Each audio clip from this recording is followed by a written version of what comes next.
अनिरुद्ध ऐसा कहते हैं कि उन्हें लव एट फर्स्ट साइट हुआ था, मुझे ऐसा कुछ नहीं हुआ था। और नहीं, इस मामले में एक बात बताऊं, मैं लड़कियों से मैं कहना चाहती हूँ, मैंने पता है उस जमाने में, आज जो मेरे हस्बैंड उनसे क्या कहा था, मैंने कहा देखो सब ठीक है, अपने पेरेंट्स के अगेंस्ट नहीं जाऊंगी, ठीक है, ये सब एक्सपेक्ट मत करना कि कोर्ट मैरिज कर लो, घर से भाग जाओ, मैं कहा ये सब कुछ नहीं करूंगी मैं। जब मैं खुद एक बच्ची थी 18 साल की, तब भी मैं ये मानती थी no one can replace your parents. तब मैं स्पेशली लड़कियों के लिए कहती हूँ कि होता है ना, माँ बाप को छोड़ दिया और भैया 22-25 साल पाला है उन्होंने आपको। मैम मेरी सवाल है कि मैम शादी कैसे हुई? शादी एक्चुअली लव अरेंज्ड मैरिज थी। तो अनिरुद्ध और मैं दोनों झांसी में ही थे और दोनों के फादर्स डॉक्टर्स हैं। एक ही हॉस्पिटल में पापा और मतलब अब बाबा मेरे जो है ससुर वो काम करते थे। तो अनिरुद्ध ऐसा कहते हैं कि उन्हें लव एट फर्स्ट साइट हुआ था, मुझे ऐसा कुछ नहीं हुआ था। तो मैंने बहुत बाद में जाके हाँ बोला था। तो बस मतलब शादी में ऐसी कोई वो अड़चन वाला चक्कर वो सब कुछ नहीं था, because the families knew each other. थोड़ा कल्चरल कोई थ्रिल नहीं था। हाँ, कोई थ्रिल नहीं था। और नहीं, इस मामले में एक बात बताऊं, मैं लड़कियों से मैं कहना चाहती हूँ कि जब मैं पहली बार ऐसा थोड़ा सा एक बहुत छोटे शहर में होता है ना, फैमिलीज को जब पता भी चल गया तो कहा गया कि खबरदार बाहर घूमते टहलते दिख गए, क्योंकि झांसी छोटा शहर, ऊपर से आपके फादर्स डॉक्टर्स, सब लोग आपको जानते हैं। तो and I am talking about what 92, 93। तो ये सब एकदम वो स्ट्रिक्ट था। फिर मेरी माँ ने एक चीज कही थी कि जब तक तुम अपनी पहली तनख्वाह, चाहे तुम कुछ भी करोगे, लेकिन पहली तनख्वाह हमारे हाथ में नहीं रखोगे, हम तो शादी नहीं करेंगे। तो ये बात मुझे बहुत अच्छी लगी थी। मैं आजकल आपको इतनी प्रोग्रेसिव माँ शायद ना मिले जो कहे शादी कर लो। मेरी माँ ने उस जमाने में कहा था 93 में, पहले हमें पैसा कमा के दिखाओगी तुम कि तुम अपने पैरों पे खड़ी हो गई, तब तुम्हारी शादी करेंगे। बहुत जरूरी चीज और एक इम्पॉर्टेंट चीज जो मैं आज, क्योंकि आज मैं भी एक बेटी की माँ हूँ, देखिए हम लोग ना इस एज में सोचते हैं अरे पेरेंट्स ये पेरेंट्स वो, फिर आप माँ बाप बनते हो। मैंने पता है उस जमाने में, आज जो मेरे हस्बैंड उनसे क्या कहा था, मैंने कहा देखो सब ठीक है, अपने पेरेंट्स के अगेंस्ट नहीं जाऊंगी, ठीक है, ये सब एक्सपेक्ट मत करना कि कोर्ट मैरिज कर लो, घर से भाग जाओ, मैं कहा ये सब कुछ नहीं करूंगी मैं। अगर मेरे पेरेंट्स ने मना कर दिया तो फिर मना, अपनी मत कहना कि लड़की ने धोखा दे दिया। And I was only 18 when I said all this. मैंने कहा I will not ditch my parents. और मैं ये बच्चों से हमेशा कहती हूँ ठीक है, बहुत सब कुछ अच्छा है, प्यार वैल्यू। और मैं आज इसलिए नहीं कह रही हूँ कि आज मैं एक बच्ची की माँ हूँ, जब मैं खुद एक बच्ची थी 18 साल की, तब भी मैं ये मानती थी no one can replace your parents. No one. तो ये गलती कभी भी जिंदगी में, मतलब आप लोग यहाँ बैठे हो और जो देख रहे, मैं हमेशा कहूंगी यंगस्टर्स को, पढ़ाई पे फोकस करो, करियर पे फोकस करो, and think about taking care of your parents. That should be your top priority. जब कोई ऐसा मिले जो आपको इस पूरे पैकेज के साथ स्वीकार करे, हाँ, तब मैं स्पेशली लड़कियों के लिए कहती हूँ कि होता है ना, माँ बाप को छोड़ दिया और भैया 22-25 साल पाला है उन्होंने आपको, आप उनको छोड़ के किसी के साथ भागना नहीं, बहुत पछताओगे। तो ये था मैम, मुझे तो लगता है टेस्ट ही है। मतलब मैं तो हमेशा कहती हूँ, जैसे कोई बच्चा कहता भी है ना, मैंने कहा यार एक बार इमेजिन करो, पता है कितनी बार तुमने जगाया होगा अपनी माँ को। मेरा बेटा 3 साल का है अभी, मतलब रात को कितनी बार जगाता है, कितनी चीजें ऐसी है कि आपको गुस्सा भी आएगा लेकिन आप गुस्सा कर नहीं सकते। और जिस तरह से उन्होंने हमारी केयर करी है, बस मतलब हम इमेजिन भी नहीं कर सकते कि कोई और व्यक्ति उतनी पेशेंस के साथ 1 साल भी हमारी केयर कर सकता है। इसलिए ये क्लैरिटी मुझे 18 साल की उम्र में भी थी कि मैं भागूंगी नहीं, इसलिए कोई थ्रिल नहीं था, मेरी शादी में आराम से हो गई, कोई टेंशन नहीं हुआ। ऐसे ही किया, मतलब I am a Jain, my husband is a ब्राह्मण, लेकिन मैंने जैन कंटिन्यू किया ना। अब तो करती हैं लड़कियां, अब करती हैं। मैं वही बोल रही हूँ कि उस जमाने में ना, जब लड़ना पड़ता था अपनी चीजों के लिए छोटी छोटी ना, तो एक मैंने बहुत अच्छा कोट पढ़ा था जो मुझे लगता है अब हम कि क्या था कि we are daughters of the grandmothers, the witches that you could not burn। क्योंकि जब औरतें बहुत क्रांतिकारी बातें करती तो कह रहे चुड़ैल है, इसको जला दो, जिनको आप जला नहीं पाए उनकी औलादें हम हैं। तो मेरी नानी मुझे बड़ी रेवोल्यूशनरी लगती है, मेरी माँ इतनी, मेरी नानी एज प्रिंसिपल रिटायर हुई, शी इज 95 टुडे, बट आज भी वो अखबार पढ़ती हैं। आप उनसे जाके बात कीजिए। भी मैं बीच में गई थी तो उन्हें सब पता था कि अयोध्या में राम मंदिर की क्या तैयारी चल रही है। मैं कहा नानी कहाँ पढ़ा, कैसे पता, अखबार में पढ़ा। 95।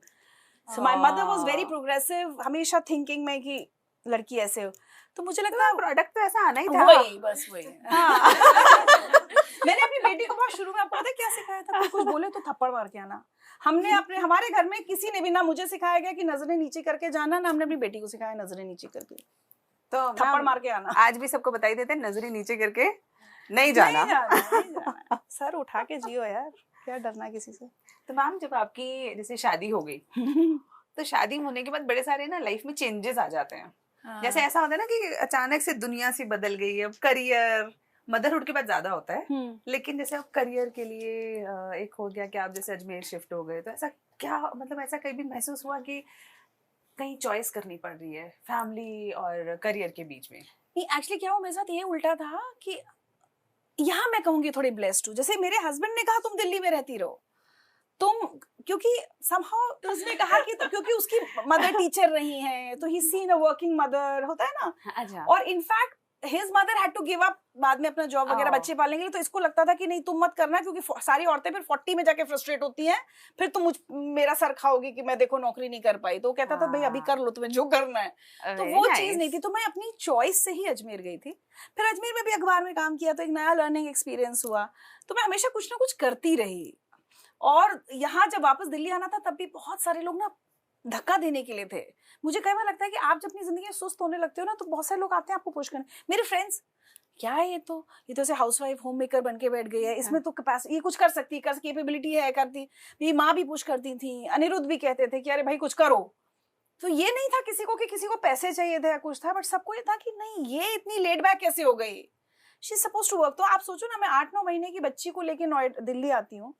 नोएडा में आई थिंक इतना कमरा, और इसके बाद छोटा सा एक वो पैंट्री की स्पेस, इतने कमरे में। फिर मैंने कहा कि लेकिन फिर इशिता को कौन पालेगा, क्या? तो माँ ने कहा हाँ मैं तुम्हारे साथ। So my mother was the only one who stood by me that time. शुरू में मेरे हस्बैंड पैसे वैसे भी भेजते रहे, बोले तुम चिंता नहीं करो, तुम करो स्ट्रगल, तुम अपना स्ट्रगल करो। तो 1 साल बहुत स्ट्रगल रहा। मतलब हम ये देखते थे कि बस अगले महीने के लायक पैसे हैं या नहीं है। और हाँ, इतने छोटे से घर में करके और काटा और करना था। जब तक जी में जॉब नहीं लगी तब तक तो बहुत बहुत दिक्कतें थी। लेकिन मेरी माँ ट्यूशन भी पढ़ा रही थी उन दिनों। मेरी माँ ने तो कुछ दिनों वो टिफिन सप्लाई का भी काम किया। 5-10 लोग जैसे पीजी रहते हैं ना बच्चे, उनको टिफिन, ऐसे करके हमने खर्चा चलाया। Things were not easy, but किया। This is a lesson for lot of people. क्योंकि पता है मैम, जब लोग स्ट्रगल कर रहे होते हैं ना, उस वक्त पे ना बड़ी एक नेगेटिव फीलिंग के साथ करते हैं कि मैं हमेशा बच्चों को बोलती हूँ कि जब स्ट्रगल कर रहे हो ना, तो सोचो कुछ बड़ा होने वाला है, and enjoy that struggle also.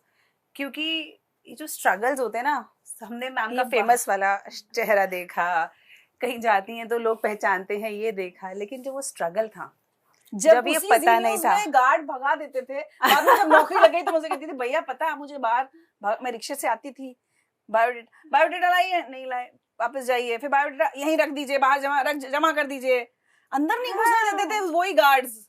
बाद में जॉब लगी तो जाते थे ना उसी में, ऑफिस में फिर जाते थे। और फिर मैम 1-2 बार तो सलाम भी मिल गया होगा। नहीं, सबसे इम्पोर्टेंट पता नहीं आप लोगों में से किसने मेरा वाला इंटरव्यू देखा है नहीं, जब मैं ये बता रही हूँ ना कि मैं शाहपुर जट से पैदल ग्रीन पार्क वाली बिल्डिंग इंडियन ऑयल तक जाती थी, तो रास्ते में बच्चन साहब का बंगला पड़ता था। और मैं आज भी, मतलब अब तो बच्चन साहब से मिल चुकी हूँ, सब कुछ हो चुका है, तो वहाँ भीड़ खड़ी थी। तो मैंने कहा यहाँ भीड़ क्यों? आप सोचो एक छोटे शहर की लड़की आई है, तो उन्होंने कहा अरे बच्चन साहब आने वाले हैं यहाँ, बच्चे, तो उनको देखने के लिए भीड़ खड़ी हुई है। ये बात है 2000 क्या साल था, 96, सॉरी, तो शादी से पहले की बात बता रही हूँ ना, 96 में। और मैं खड़ी हो गई, फिर मैंने कहा अमिताभ बच्चन से ऐसे थोड़ी मिलना है, अमिताभ बच्चन से तो ऐसे मिलेंगे, ऐसे 1-on-1 मिलेंगे। हाँ, तब तक ना जर्नलिज्म पिक्चर में था, क्योंकि स्पिक में मैं नौकरी कर रही थी, कुछ था ही 96। और ये मेरा एग्जैक्ट सपना 2004 में पूरा हुआ। 4 मार्च 2004 में मनाली में उनसे मिली, ऐसे बैठ के मैंने उनका इंटरव्यू किया। ठीक 8 साल बाद दैट मैनिफेस्टेशन टुक प्लेस। हाँ, दैट वर्कड। तो इसलिए जब ऑटो के पैसे नहीं थे, पैदल जा रहे थे, तब भी सपना ये देखते थे कि अमिताभ बच्चन से मिलेंगे एक दिन, one-on-one। Dreaming big is important. Very important, very important. And then work towards it, of course. Of course. मतलब सपना तो सपना ही है ना, उसके ऊपर काम तो करना ही पड़ेगा।